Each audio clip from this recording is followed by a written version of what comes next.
any other insights when it comes to consumer perception and, everyone is getting their diet recommendation on Instagram and TikTok these days, and any concerns there when it comes to that? Well, I don't know about concerns, but it's awareness, right? That the information that's out there, and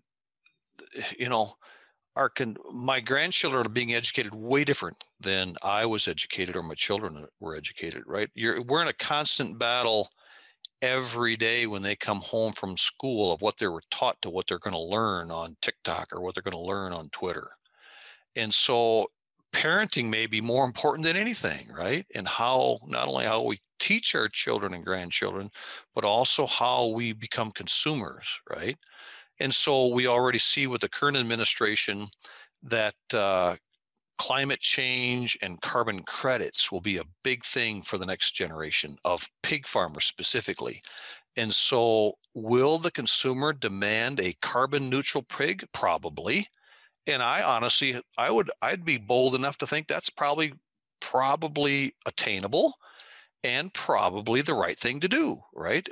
If we do the right thing for the pig and we do the right thing for the environment, well, how can that be bad? Mm-hmm. We shouldn't fight that. We should embrace that.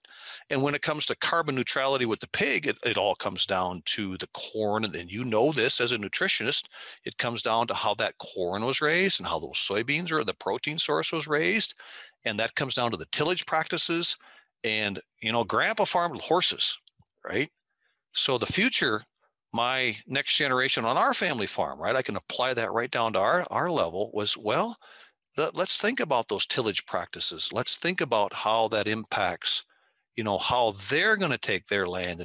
And there's nothing new here about generational transfer of land, especially in the United States where that's owned by individuals. You're simply a steward of that land for a short period of time, and then you pass it on to the next generation. Well, why would you possibly want to pass it on in less or a diminished state?